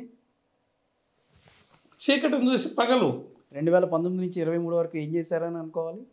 మేము చెప్తూనే ఎన్టీ రామారావు ఎన్ని వ్యవస్థలు గెలికాడో, ఎన్ని వ్యవస్థలు సంస్కరించడానికి ప్రయత్నం చేస్తాడో, ప్రజల కోసం ఎంత చేయగలిగాడో ఆ రోజున కానీ ఎవరు ప్రజలు పట్టించుకోలేదు. మళ్ళీ ఆ తర్వాత పక్కన పెట్టేశారు. ఇప్పుడు కూడా ఈ రోజు కూడా అదే జరుగుతుంది. అదే ప్రయత్నం చేశాడు. అది తెలియక జనం చేదనిపించి ఓడించారు. రేపు ఇది నిజమని తెలిసి రేపు గెలిపిస్తారంటున్నా. ఒక ఎన్టీ రామారావు పాలన, ఒక రాజశేఖర రెడ్డి గారి పాలన తర్వాత జగన్మోహన్ రెడ్డి గారిదే పాలన. మధ్యలో ఇంటర్వెల్ లాగా వస్తూ ఉంటాడు ఈయన. కానీ అండి ఒకటి మాట చెప్తా. సో మీరు మొదటి నుంచి కూడా తెలుగుదేశంలో ఉన్న, ఇటు వైఎస్ఆర్ కాంగ్రెస్ పార్టీలో ఉన్న మీ సామాజిక వర్గం ఎప్పుడూ కూడా రాజశేఖర రెడ్డి గారికి వెన్నుదన్నుగా నిలవలేదు. ఆ తర్వాత జగన్మోహన్ రెడ్డి గారికి కూడా వెన్నుదన్నుగా నిలవల. కానీ మీరు మాత్రం వాటన్నిటినీ పటాపంచలు చేస్తూ తోసిరాజుని వైఎస్ జగన్మోహన్ రెడ్డి గారు పంచన చేరుతూ వచ్చారు మొదటి నుంచి కూడా. సో దానికి ప్రధానంగా కారణం మీ సామాజిక వర్గాన్ని కాదని కూడా మీరు ముందుకు రావడానికి కారణం ఏమన్నా ఉందా? నాకు అవతల రుచి చూసినాండి. అది ఎన్టీ రామారావు పార్టీ కాదని. పార్టీ ఇప్పుడు దేశం అంటే మట్టి కాదు, దేశం అంటే మనుషులు. పార్టీ అంటే అక్కడున్న విధానాలు, అక్కడ మనుషులుగా చూడేస్తారు. అక్కడున్న విధానాలు, ఆ విధానాలు ఎన్టీ రామారావు నాటి విధానాలు లేవు. ఎన్టీ రామారావు పెట్టిన పార్టీ కాదు అది. కాంగ్రెస్ కంపంతా అక్కడే ఉంది కదా, అది కాంగ్రెస్ బి పార్టీ. అంటే అఫ్ కోర్స్ కాంగ్రెస్ అక్కడ ఉందనుకోండి, ఇక్కడ అప్రకటితంగా కాంగ్రెస్ పార్టీ. ఈ తెలంగాణ కాంగ్రెస్ పార్టీ వాళ్ళందరూ కలిసే కదా ఉండేది. అది కాంగ్రెస్ లాగా కనపడుద్ది నాకు. మాదే. కానీ మీ సామాజిక వర్గమే మొన్న ఎన్నికల్లో కావాలని వైఎస్ఆర్ కాంగ్రెస్ పార్టీ అధికారంలోకి రాకుండా చేసింది. అది 100కి 100% నిజం. అవును, మీరు కాదన్నా. అవును అవును. అంటే నేను అదే చెప్తున్నా, మీడియా ప్రచారాలు, ఆ కమ్యూనిటీ డిస్కషన్స్ బయటకు వచ్చి అలాంటి పార్టీలో మీరు ఎందుకుంటున్నారు? నిజం మిమ్మల్ని కాదనుకున్న పార్టీలో ఎందుకు నిజమేందో నేను గ్రహించగలిగా. ఇప్పుడు నాతో ఉన్న వాళ్ళందరూ వాళ్ళే మా సామాజిక వర్గ పిల్లలు పనిచేస్తున్నారు. మా గ్రామాల్లో నాతో ఎవరైతే ఆ రోజు టీడీపీ నుంచి వైసీపీకి చేరారో ఒక్కరు కూడా చెక్కు చెదరలా. ఎస్ఎన్పాడు కాన్స్టిట్యున్సీలో కానీ ఒంగోలు కాన్స్టిట్యున్సీలో కానీ రైట్. ఆ 2 కాన్స్టిట్యున్సీలు నాతో చేరిన వాళ్ళు ఉన్నారు. ఎవరు చెక్కు చెదరలా, అందరూ అట్లే పనిచేస్తున్నారు. కానీ సామాజిక వర్గాల వారీగా నా అంబిషన్, నా ఇదేంటంటే, నేను అడిగేది ఏంటంటే, ఇంత విడిపోయి అదే నేను అంటుంది. ఆంధ్రప్రదేశ్ రాష్ట్రం ఈ రకమైన కులాల కుంపటిగా ఎందుకు తయారవుతుంది అనేది అది ఒక ఎమోషన్లోకి వెళ్తామంటే ఒక్కోసారి. ఓకే. ఒక్కోసారి నేను నా ఎమోషన్, ఆ సెంటిమెంట్ పండించగలిగాడు ఆయన. ఆ ఎమోషన్ పండించగలిగాడు. ఏడ్చో బాధపడు భంగపడు ఆ ఎమోషన్ అది పండించాడు. ఆ యాక్షన్ ఓకే పండించేసరికి సహజంగా నమ్ముతారు కదా. అది 2014 నుంచి 19 కూడా పండించాడుగా పాపం. 14 నుంచి 19 ఆ డూప్ అని తెలిసినా ఓడిచ్చారు కదా. మా వాళ్ళకి నిజం తెలుసండి. మా కమ్యూనిటీకి ఎన్టీ రామారావు వేరు, చంద్రబాబు నాయుడు వేరు అని నిజం తెలుసు. కాకపోతే ఏదో ప్లాట్ఫారం కావాలి కదా అని ప్లాట్ఫారాన్ని కొనసాగిస్తుంటారు. చంద్రబాబు నాయుడు గారు కూడా ఒక మాట చెప్తుండేవాడు టీడీపీలో, ఎన్టీ రామారావు లాంటి చరిష్మా మనకు లేదు, మనం అట్లా చేయలేము. ఆయనకు నిజం తెలుసు, చేయలేము, చేయాలని కూడా అనుకోలేదు. అంటే భిన్నంగా ఏదో తను బ్రాండ్ వేసుకోవాలని కూడా ట్రై చేయలేము. మన దుకాణం మనం పెట్టుకొని ఉంటే అవతల దుకాణం మీద కోపం వచ్చినాడు జనం వాళ్ళే వస్తారు కదా అనేది ఆయన ఆలోచన. ఓకే. 3వ దుకాణం లేకుండా ఉండాలి. ఓకే. 2 దుకాణాలు కనిపించాలి. 2 దుకాణాలు ఉంటారు. ఏదో 2 ఉంటే ఆడు నచ్చకపోతే మన కాడికి వస్తారు. కానీ 3వ కనపడితే ఆల్టర్నేట్ కనపడకూడదని పాపం చిరంజీవి గారిని, మీరు తెలుసో లేదో మీకు గుర్తుంటే తెలుసు, చిరంజీవి గారు పార్టీ పెట్టతలికి అసలు ఆయనకి ఈయనకి ఏదో చిన్నప్పటి స్నేహం ఉన్నట్టు, వాళ్ళ కుటుంబాలతో సహా సన్నిహితున్నట్టు అసలు దత్ గారిని మధ్యలో పెట్టి ఎంత యాక్షన్ చేశాడు. అంటే చిరంజీవి నెంబర్ 1 పొజిషన్లో ఉండేసరికి అది కూడా నేనే లాక్కుందాం ఆ గ్లామర్ అనేది ప్రయత్నం చేశాడు. అంటే ఇప్పుడు సింధు కానీ ప్రైజ్ కొడితే నా వల్ల అన్నట్టు, గోపీచంద్ ప్రైజ్ కొడితే నా వల్ల జరిగిందని, సత్యనారాయణ ఉద్యోగం వస్తే నా వల్ల అట్లా ప్రతి క్లెయిమ్ చేసుకుంటాడు. ఆ చిరంజీవి గారి గ్లామర్ కూడా క్లెయిమ్ చేసుకోవాలనుకుంటే ఆయనకి ఏదో నేను టాప్ అనుకుని ఆయన పార్టీ పెట్టాడు. ఆయన పార్టీ పెట్టినాక అప్పుడు దాకా వాళ్ళిద్దరుకున్న స్నేహం ఎట్టిపోయిందో, ఎంత దుష్మన్గా తిట్టారు చిరంజీవిని, వ్యక్తిగతంగా ఎంత రోతగా మాట్లాడిచ్చారు. ఈనాడు పేపర్లు రాసి చిరంజీవికి అప్పుడు మైండ్ పోయింది. ఆఖరికి పాప ఆయన ఎదురు విమర్శించారు. దాకా బాగున్న మనిషి ఇంత తిడతాడని ఆయన చెప్పినవి కూడా ఉన్నాయి, మీరు మీడియాలో చూస్తే అర్థమైంది. అట్లనే ఇప్పుడు పవన్ కళ్యాణ్ గారు 3వ వాడిగా ఉండకూడదు, ఆల్టర్నేటివ్ కనపడకూడదు. ముగ్గురు ఒకటే మన పుట్లోనే వేసుకోవాలా, లేకపోతే అతని శత్రువే. మన వైపు రాకపోతే అతని టార్గెట్ మొత్తం ఈ రేస్ కుక్కలన్నింటినీ అటు దోలుతాడు, వాళ్ళని ఖతం చేస్తాడు. దాని బదులు ఆడే షెల్టర్ తీసుకొని ఏదో బతుకుదాం అనుకుని అతను. కానీ ఆ 3 పార్టీల బలాన్ని సరిగ్గా అంచనా వేయలేకపోయింది వైఎస్ఆర్ కాంగ్రెస్ పార్టీ. అంటే మనం చేశాం కదా అని అనుకున్నాడు ఈయన. మాకు మా కార్యకర్తలకి మీరు ఫస్ట్ వేసిన క్వశ్చన్ లాగా కార్యకర్తలకి బిల్లులు రాకపోవటం, ఈ సచివాలయాలు కట్టి రైతు భరోసా కొంచెం ఇబ్బంది పడుతున్నారు పనులు చేసిన వాళ్ళందరికీ జగన్మోహన్ రెడ్డి గారికి ఉన్న ఆర్థిక బడ్జెట్లో, ఆయనకున్న బడ్జెట్లో ఆ టైం ప్రకారం నేనైతే మాట చెప్పానని చెప్పి వాళ్ళకి వెల్ఫేర్కి స్పెండ్ చేశాడు. కానీ ఈ మా క్యాడర్ కార్డ్కి బిల్లులు చెల్లించే కాడికి వచ్చేసరికి జాప్యం జరిగింది. ఈ పార్టీ ఆ పార్టీ నేను చూడలే. ఆయన దాంట్లో మా పార్టీలో పనిచేసిన వాళ్ళు కూడా నష్టపోయారు. వీళ్ళు వడ్డీలు కట్టలేక కొంత నష్టపోయి అసంతృప్తితోటి తర్వాత శాసనసభ్యులు కూడా కొంతమంది పట్టించుకోక కేడర్ని గ్యాప్ వచ్చింది. సో ఇప్పుడు అది గ్రహించాడు, నాయకుడు కూడా గ్రహించాడు. ఓకే, గ్రహించి ఎక్కడ లోపం జరిగింది గ్రహించే 2 అని చెప్తుంది ఆయన. కరెక్టే, 2.0. కానీ పులివెందుల విషయంలో కొంత దెబ్బ తగిలింది కదా, అది అసలు ప్రామాణికం అట్టేది సార్. ఎట్లా అవుతుందండి, ఎందుకు కాదని అంటారు? ఒక డివిజన్ అంతా అది జడ్పీటీసీ అట్ట అయింది, 10,000 ఓట్లు అంటే ఒక డివిజన్ అంతా అందరిని తీసుకుపోయి మీరు మా కుప్పంలో వేలెట్టారు కాబట్టి మేము పులివెందుల్లో వేలెట్టామని చెప్తున్నారు. ఒక మనిషిని మీరు మా కుప్పంలో వేలెట్టారు కాబట్టి మేము పులివెందుల్లో వేలెట్టామని అంటున్నారు. కోర్స్ కదా, ఆఫ్ కోర్స్. ఇప్పుడు ఇంటికాడ ఒక పోలీసుని పెట్టారు, నాయకుడి ఇంటికాడల్లో ఒక పోలీసుని పెట్టారు, ఓటర్లు రాకుండా భయపెట్టారు, వాళ్ళే ఇప్పుడు నిలబడి ఓటేసుకుంటారు. అది గెలిపెట్టయింది, కామెడీ కాకపోతే. అదే సరే, గెలుపా కాదా అనేది కాదు, మెంటల్గా ఒక రకంగా పులివెందుల్లో వీళ్ళు పాగా అసలు వేశారు అనేది మెంటల్ లేదు కాదు. పాడలేదు తీసేయండి. తీసేయచ్చా? అసలు మెంటల్ లేదు పాడలేదు. ఎవరికి మెంటల్? వాళ్ళకి మెంటల్. మెంటల్గానే అసలు ఎవరు మా పార్టీ వాళ్ళు ఎందుకు దాన్ని ఎలక్షన్ అనుకుంటారు? అసలు అది మ్యాటరే కాదు, తీసేయండి. వాళ్ళు ఈ వచ్చిన వ్యతిరేకతని ఓకే ఈ సంవత్సరంలో వాళ్ళ ఫెయిల్యూర్ని నెగిటివ్ వాళ్ళు సర్వేలు చేసుకున్నారు. రిఫరెండం అన్నారండి సార్, సర్వే చేసుకున్నారు కదా. కూటమి రిఫరెండం అంది. అది ఇంక వాళ్ళు మోసం చేసుకోవటం. అది అంతేనా? ప్రజలను మోసం చేయబోయి వాళ్ళు మోసం చేసుకుంటారు. చంద్రబాబు నాయుడు గురించి మీకు కొన్ని విషయాలు చెప్పాలా? చెప్పండి. తను ఒక అబద్ధం చెప్తాడు. అబద్ధం చెప్పడానికి అబద్ధాన్ని ముందు తను నమ్ముతాడు. ఎందుకంటే ఇప్పుడు నిన్ను నమ్మించాలనుకో, అబద్ధాన్ని తను నమ్మి 3 సార్లు చెప్తారు. చెప్పి చెప్పి తను కూడా అబద్ధంలో ఉండిపోతాడు. ఇక అతనే అదే జరిగిందంటారు. అదే జరిగింది. ఇప్పుడు అది రెఫరెండం అని చెప్పాలనుకో, నిజంగా అతను రెఫరెండం అనుకుంటాడు పాలనలో. మంచిదే కదా. కానీ ఒకటి, మీరు ఎంత కాదన్నా అవునన్నా, గత ఎన్నికలకి ఈ ఎన్నికలకి, అంటే గత ఎన్నికల్లో కుప్పం మీద మీరు సాధించిన పట్టుకి ఈరోజు పులివెందుల మీద వాళ్ళు సాధించిన పట్టుకి చాలా తేడా ఉందని చెప్పి మీ పార్టీ వాళ్ళే మాట్లాడుతున్నారు. కుప్పంలో మా వాళ్ళు ఎర్త్ అండ్ హెవెన్ మూవ్ చేసి బతిలాడుకొని అధికార పార్టీ అని చెప్పి ప్రజలు చేత ఓటేయించుకున్నారు. ఎస్, మా వాళ్ళు ఎర్త్ అండ్ హెవెన్ పనిచేసి ఎందుకు అంత 683 ఓట్లు ఏంటండి? మిస్సెస్ జడ్పీటీసీ ఎలక్షన్ చేసాం. ఎలక్షన్ చేస్తుంటే అవతల పోటీ లేకపోతే ఎవడో ఒక నామినేషన్ వేసి ఇంటికాడ కూర్చున్నాడు. పోలింగ్ అయితే జరిగింది. రెండో ఓటు వేయని లేదా ఎవడు, ఏ అధికారి కూడా. అంటే రెండో మనిషి పోయి రెండో ఓటు, ఒక మనిషి చేత రెండో ఓటు వేయని లేదు.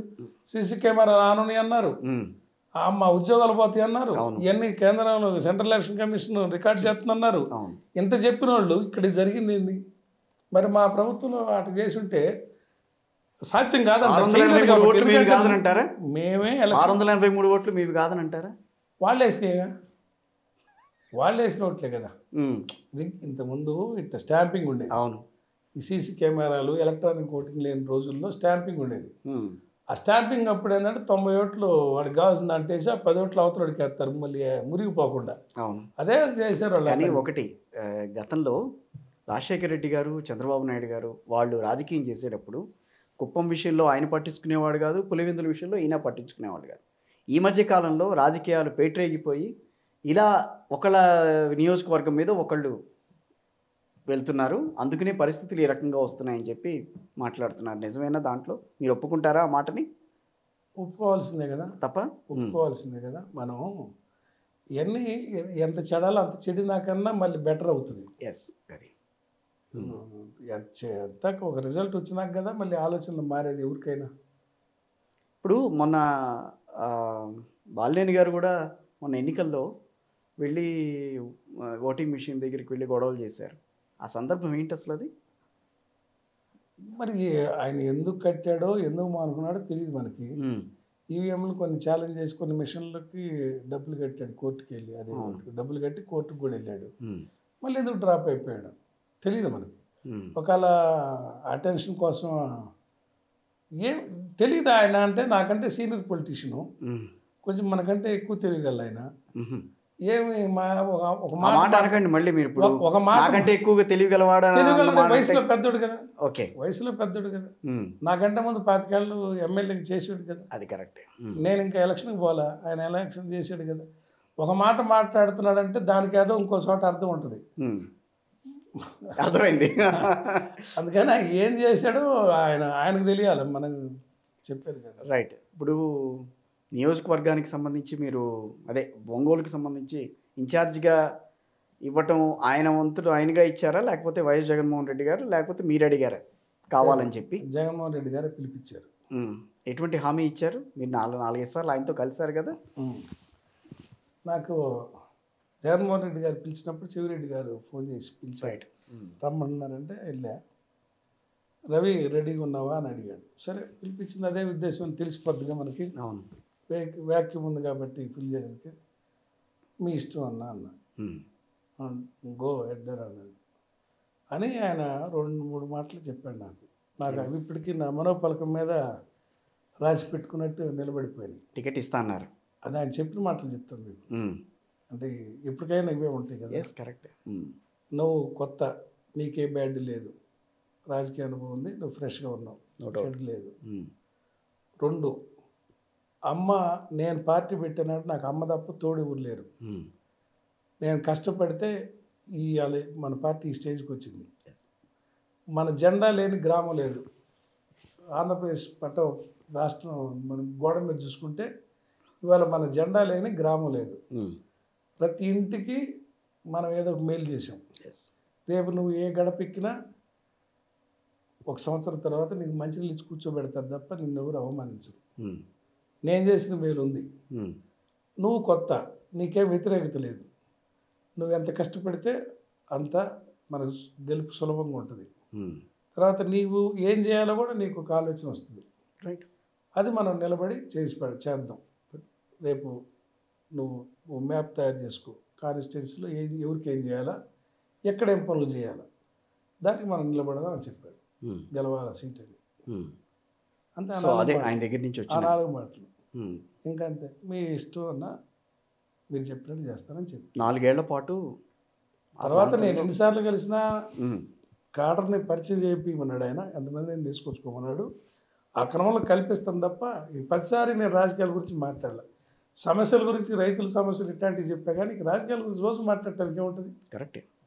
ఆయన పిలిచి ఫస్ట్ డే చెప్పిన మాట అది, అష్యూరెన్స్ అది. కానీ రవి గారు 4 ఏళ్ల పాటు పార్టీని అక్కడ బతికించాల్సిన పరిస్థితి. నో ప్రాబ్లం, నో ప్రాబ్లం, బతికిస్తాం. అందుకని అంటున్నాను, 4 ఏళ్ల పాటు క్యాడర్ని మీతో పాటు నడుపుకోవాలి, క్యాడర్ని బతికించాలి. వాళ్ళు మళ్ళీ మీకు అండదండగా నిలిచే వరకు 2029 వరకు వాళ్ళు మీతో పాటు ఉండాలి.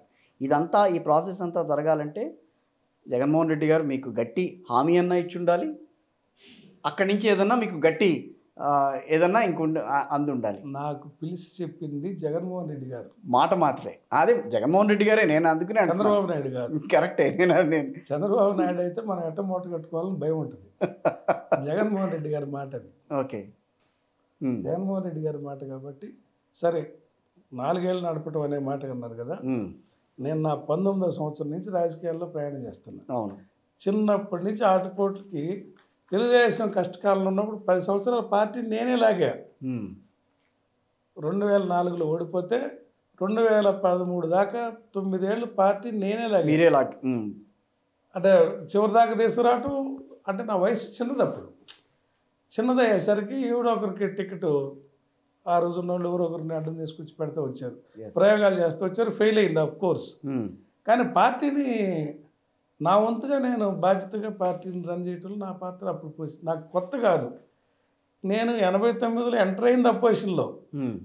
నేను రాజకీయాల్లోకి ఎంటర్ అయింది అపోజిషన్. ఎన్టీ రామారావు ఓడిపోయినప్పుడు ఎంటర్ అయ్యా. తర్వాత నేను వైఎస్ఆర్ పార్టీలో చేరింది జగన్మోహన్ రెడ్డి గారు జైల్లో ఉన్నప్పుడు. అంటే ఎవరన్నా కష్టాల్లో ఉన్నప్పుడు మనం ఎమోషనల్గా కనెక్ట్ అవుతాం. ఎవరు పార్టీలో జాయిన్ చేశారు? సుబ్బారెడ్డి గారు? వాసు గారు. వాసు గారు నేను తెలుగుదేశంలో ఉన్నానని, కొంచెం స్ట్రాంగ్ ఉన్నానని మా పార్టీ రాని 1 సంవత్సరం పాటు వాళ్ళ చేత అడిగిస్తూ ఉంటే, ఇక్కడ తెలుగుదేశంలో మనకు అవమానం జరుగుతుంది. ఎంత పని చేసినా మనల్ని అడ్డం పెడతారు, వీళ్ళు ఎందుకో రమ్మంటున్నారు అని వచ్చా. తర్వాత ఈయన యాటిట్యూడ్ కూడా చూసి, ఓహో ఇక మనం మోసపోయాం రాజకీయాల్లో. ఇక మనం తర్వాత మధ్యలో వాళ్ళు అడిగినా పార్టీలు మారినాం. పార్టీలు మారి వ్యక్తిత్వం చంపుకొని ఒకసారి మాత్రమే చాలా కష్టం అంతా మారాం. పార్టీలు మారమని చెప్పి మారలేదు. ఆ నిజాయితీ ఇవాళ నాకు జగన్మోహన్ రెడ్డి గారు దేవుడి రూపంలో నన్ను పిలిచే అవకాశం. మీ వెనకాల సుబ్బారెడ్డి గారు ఉన్నారని అంటారు. 100 రూపాయలు ఉంటారు కదా. సుబ్బారెడ్డి గారు ప్రోత్సాహం వల్లే నేను ఇంకా, లేకపోతే అసలు మానుకునేవాడిని. పార్టీలు మారను కానీ అసలు రాజకీయమే మానుకుందాం అని చేసుకునేవారు. అప్పుడప్పుడు ఆయన ఇచ్చేట, అంటే ఆయన నన్ను ప్రేమగా అదమ్మా ఇదమ్మా అని సొంత తమ్ముడిలాగా దగ్గర తీశాడు, ప్రేమ చూపించాడు. అవకాశాలు ఆయన చేయలేకపోయాడు కానీ ఆయన ప్రేమ కూడా కొంచెం నేను బద్దుడినయ్యా. ఏ రకంగా? మాట తీరు ఏమి చేయలేకపోతున్నావు అని ఆయన కళ్ళల్లో బాధ కనపడేది. రైట్. నేనేం అడగలేదు, కానీ ఆయన మాత్రం ఏదో మనవాడికి ఏం చేయలేకపోయామనే బాధ కనపడేది, ప్రేమ కనపడేది. దానికి నేను ఎక్కువ కనెక్ట్ అయ్యా. కానీ బాలినేని గారు చేయలేదు, ఇటు పక్కన సుబ్బారెడ్డి గారు చేయలేదు అన్న ఫీలింగ్ ఎప్పుడన్నా కలిగిందా మీకు? మనకి ఫేట్ ఉంటే జరుగుద్ది, ఫేట్ లేకపోతే జరగదు. దాని గురించి దాన్ని మనం సరిపించుకోవటం అని అంటారు. ఇంకొకరిని క్లెయిమ్ చేయకూడదని, అంటే ఆ మెచ్యూరిటీ వచ్చింది నాకు దాన్ని సరిపించుకోవటం అని అంటారు. చిన్నప్పుడు. Maybe of course Of course. చిన్నప్పుడు కావాలంటే. అంబిషియస్ ఉండేవాడిని, కానీ అవును. అంటే ఇదే కెరీర్ అనుకున్నట్టుగా ఉండేది కాలేజ్ డేస్ నుంచి. ఇప్పుడు నేను నా వ్యాపారాలు ఏదో 10 మందిని కానీ ఎప్పుడన్నా వ్యాపారం ఉంది, హాయిగా నా వ్యాపారాలు నేను చేసుకోక ఎందుకు వచ్చాను అదే బాబు ఈ రాజకీయాల్లో, కానీ ఎప్పుడన్నా బాధ వచ్చింది? కాదు అదే నేను అంటే నేను 15 ఏళ్ళుగా వ్యాపారంలో చేసుకుంటా. నా కింద ఒక 50-60 మంది ఎంప్లాయీస్ ఉంటారు, నెల జీతాలు ఇస్తే ఇంకొక 50-60 మంది డైలీ వేసే వాళ్ళు, ఒక 100 కుటుంబాల్లో బతికిస్తున్నప్పుడు నాకు చాలు కదా, సాటిస్ఫాక్షన్ ఉంది. మన ఊరికన్నా సర్వీస్ చేస్తుంటాం. ఏముంది ఇంకెంతకంటే పాలిటిక్స్లో 10 మంది చేత విమర్శించుకోవడం తప్ప అని నా మనసుకు నేను అనుకొని దాని మీద ఆశ పెట్టుకోవాలా. అసలు నేను ఒక అర్జీ రాసి ఇవ్వాలా, మా బయోడేటా రాసి నాయకులకి ఇవ్వాలా, నాకేదైనా చూడండి అని. మా మిస్సెస్కి జడ్పీటీసీగా పోటీ చేయమని వాసు గారు అడిగితే పెట్టారు. ఓకే, అది కూడా ఇష్టం లేదు. ఆమె నేను చేయనంటే చేయనంది, ఎందుకంటే ఆమె హౌస్ వైఫ్. అవును, నేను చేయనంటే చేయనంది. ఇప్పుడు అదే నాకేదో జరగలేదని అడిగినప్పుడు చేయకపోతే నా మీద కొరవ ఉందని మళ్ళీ ఆయన అనుకుంటాడని అప్పుడు అందుకు పెట్టారు, జెడ్పీటీసీ పెట్టారు.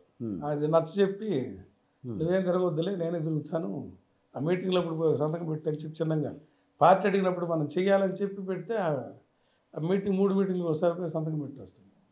అంటే వాళ్ళకి పాలిటిక్స్ ఇంట్రెస్ట్ లేదు. అవును, కానీ ఎప్పుడన్నా అనిపించిందా రాజకీయాల్లోకి ఎందుకు వచ్చాను, నా ఇంత అంటే నేను నా చిన్న వయసులో పాలిటిక్స్లో ఎంటర్ అయ్యానండి. అవును, 22 ఏళ్ళు 23 ఏళ్ళు టీడీపీకి వర్క్ చేశాను. అవును, చాలా ఎక్స్పెన్సివ్ కదా, ఫుల్ టైం పని చేయటం అంటే. అంత 2 దశలు 22 సంవత్సరాల పాటు ఎటువంటి పదవి లేకుండా ఫుల్ టైం యువత అధ్యక్షుడు పదవి, ప్రెసిడెంట్ గాను అదే వాటిలో ఉండటమే కానీ పని చేస్తా, ఫుల్ టైం స్పెండ్ చేస్తా, క్యాడర్ తోటి మెయింటైన్ చేసుకుంటూ తిరిగేటువంటి ఎంత ఎక్స్పెన్సివ్ ఆలోచించాను, చాలా ఎంత నష్టపోయింటో ఆలోచించాను. అది తెలుగుదేశంలో పనిచేసిన వాళ్ళందరికీ నా మీద సానుభూతి తప్ప ఎవరికి వ్యతిరేకత ఉండదు. నన్ను ఎవరు మాట అనరు.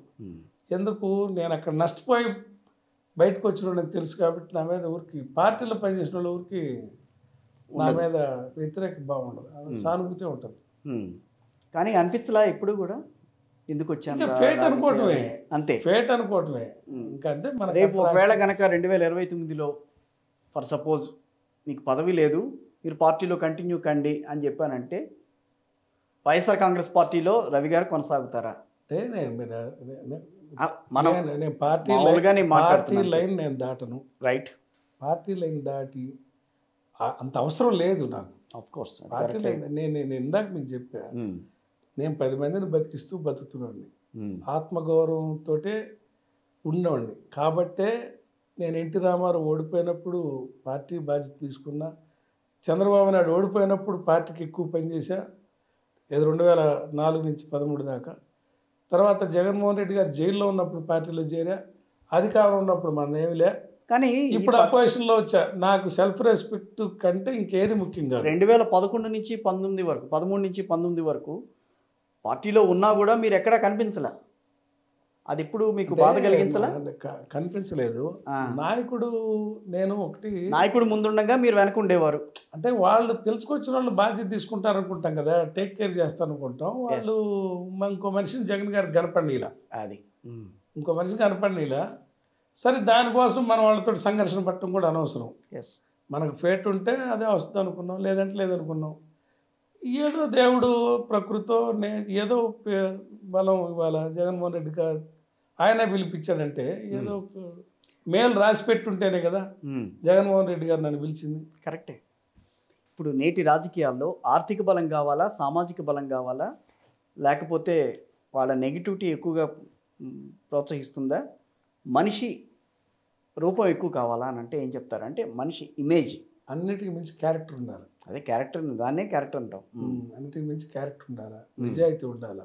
ఫస్ట్ ఈ 2, తర్వాత క్యాస్ట్, ఆర్థిక కోణం ఇవన్నీ ఉంటాయి. ఫస్ట్ చూసేది అంటే తెలియక ఆర్థిక కులము మనీయే అనుకుంటారు, అవి కాదు. ప్రాథమికంగా చూడాల్సింది లాయల్టీ, హానెస్టీ. ఈ 2 జనానికి నచ్చితే ఈ మిగతా 2 విషయాలు చూడరు. తెలియక డబ్బుతోటే రాజకీయాలు నడుస్తున్నాయి అనుకుంటూ ఉంటారు. అది ఒక పిచ్చి భ్రమ. ఎందుకంటే సహజంగా ఈ పార్టీల్లో కూడా ఎక్కువ మంది రాజకీయాల్లో ఇటువంటి బాపత ఎక్కువ వస్తారు. అవును, నేను ఎందుకు అనకూడదులే, మనం వద్దులేండి.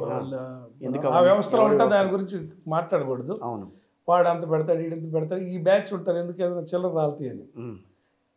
కానీ సెల్ఫ్ రెస్పెక్ట్ ఉన్నోళ్ళు కొంచెం వెనకుంటారు.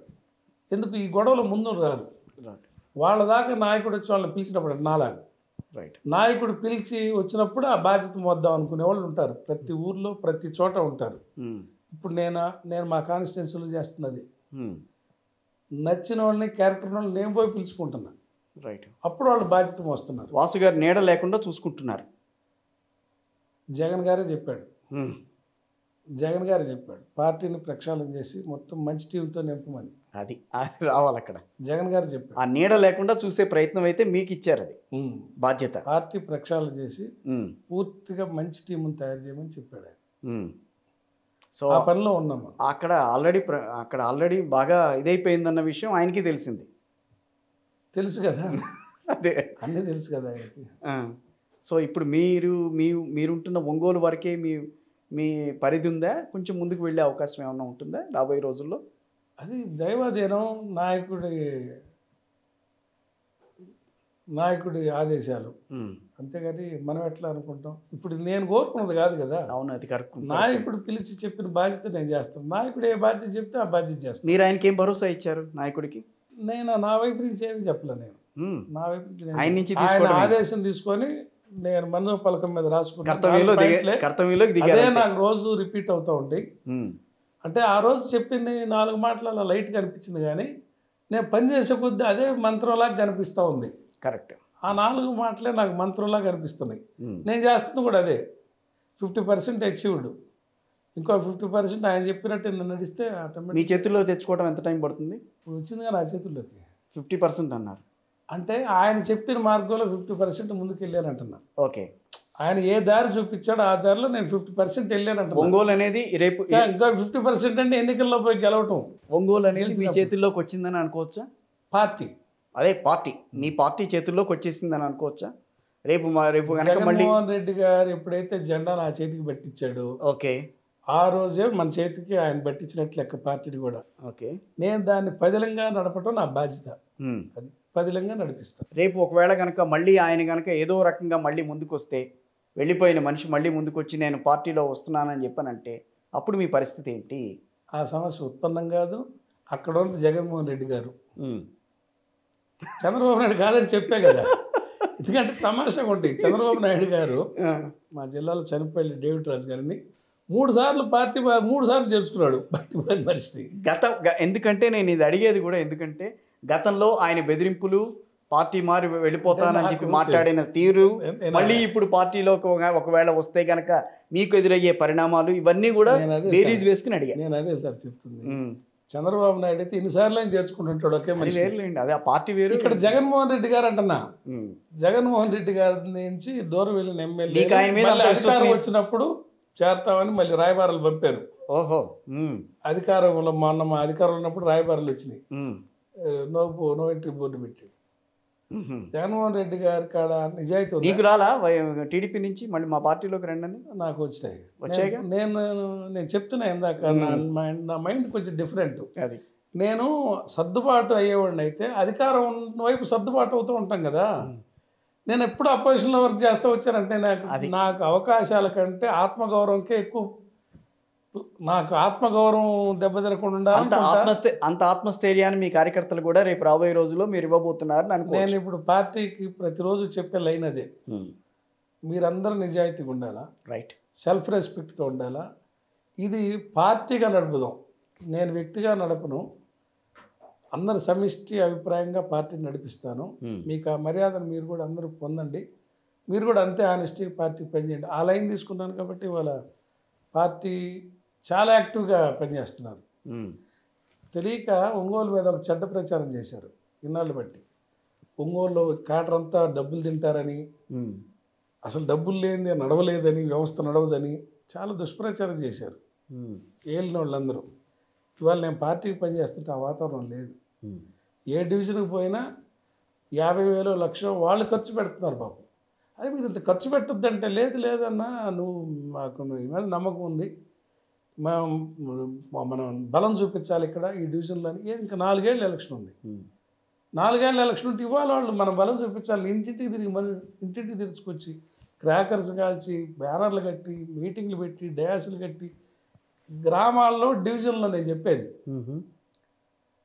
అంటే ఇన్నాళ్ళు జరిగిన ప్రచారం ఏంది, ఒంగోలు అంటే ఎక్స్పెన్సివ్ పాలిటిక్స్, రైట్, అంతే కదా. మొన్నటి వరకు అసలు మొత్తం ఇక్కడ తినేస్తారు, జేబులు కొడతారు, అబ్బో ఆయన ఒంగోలు రావాలంటే భయం వేస్తుంది, ఇటువంటి సంభాషణలు నడిపారు ఏలిన వాళ్ళందరూ. ఒకరని కాదు, ఏలిన వాళ్ళందరూ. ఇవాళ నేను అపోజిషన్లో పనిచేస్తున్నా కదా, ఆ డిమాండ్ లేదు కేటర్లో. మరి మనుషులు ఎంత మంచిగా ఉంటే ఎందుకు ఇంత రాంగ్ ప్రచారం జరిగిందని నాకు అనిపిస్తుంది, ఆశ్చర్యంగా ఉంటుంది. సో ఆ ముద్ర చెడగొట్టాలనే మీ ప్రయత్నం, 100 రూపాయలు చుండూరు రవి గారు ముద్ర వేయాలనే ప్రయత్నం. నా ముద్ర కాదు సార్, జగన్ మళ్ళీ పార్టీ ముద్ర, జగన్ గారి ముద్ర. జగన్ గారి ప్రేమలో జనానికి నిజాయితీ ఉంది, జనం ప్రేమలో నిజాయితీ ఉందంటున్నా.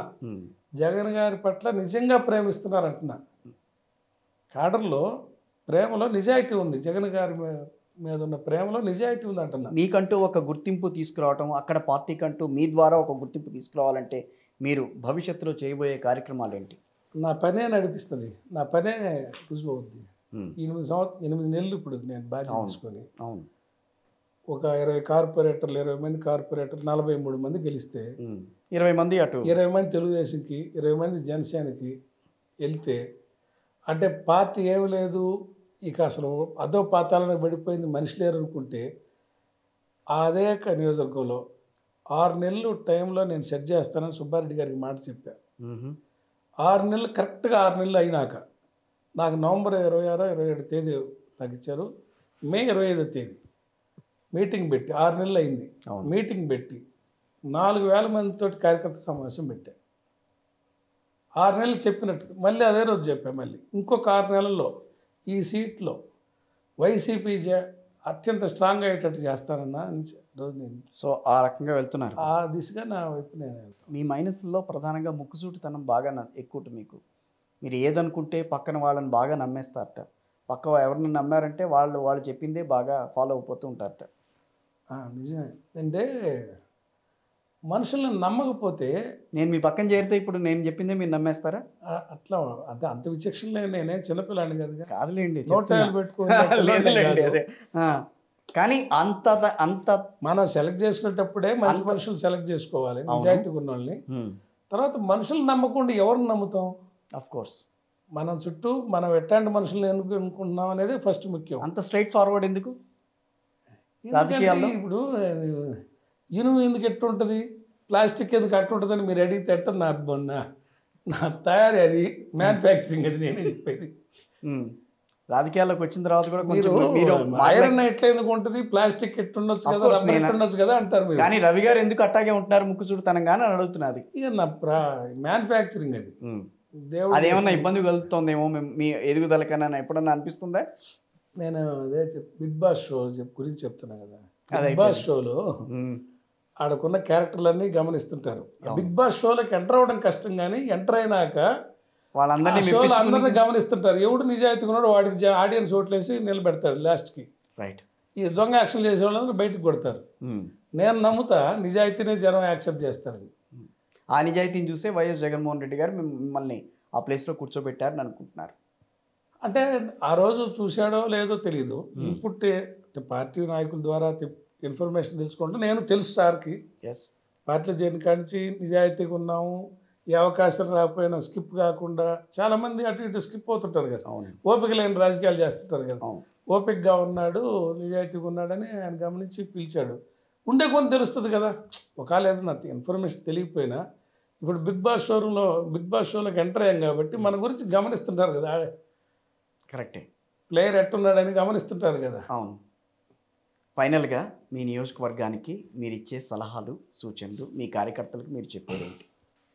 నియోజకవర్గానికి మీరు ఏ రకంగా దాన్ని తీర్చిదిద్దుదామని అనుకుంటున్నారు? మీ కార్యకర్తలు మీ వెంట ఉండాలనంటే వాళ్ళకి ఇచ్చే భరోసా ఏంటి అనేది? నేను పార్టీ బేస్డ్గా పరిపాలన చేయాలనేది నా ఉద్దేశం. ప్రతి ఒక్కరితోటి ఎవరైతే ఈరోజు బాధ్యత మోస్తున్నారో వాళ్ళందరూ కానిస్టేబుల్. పార్టీకి బాధ్యత ఎవరైతే మోస్తున్నారో వాళ్ళందరూ కానిస్టేబుల్. వాళ్ళందరూ కానిస్టేబుల్. వాళ్ళ మాటకు విలువ ఉంటుంది. ఎస్. అది నా హామీ. తర్వాత నియోజకవర్గాన్ని ఎట్లా చేయాలనేది నేను చిన్నప్పటి నుంచి పుట్టి పెరిగినవాడిని. దాని మీద పట్టుంది కాబట్టి నేను ఎలక్షన్లో చెప్తా ఆ ఊరిని ఎట్లా అభివృద్ధి చేయాలా, లోపాలు ఏంటి, ఎట్లా సరి చేసుకుందాం అనేది నా ఎన్నికల మేనిఫెస్టోలో చెప్తా. రైట్. నాకు ఒక ఐడియాతోటే ముందుకు వెళ్తున్నాను. నేను చెప్తాను. Right sir. ఇంకేమన్నా చెప్పాలని అనుకుంటున్నారా? ఏమో మిమ్మల్ని కలిసినందుకు సంతోషంగా ఉంది.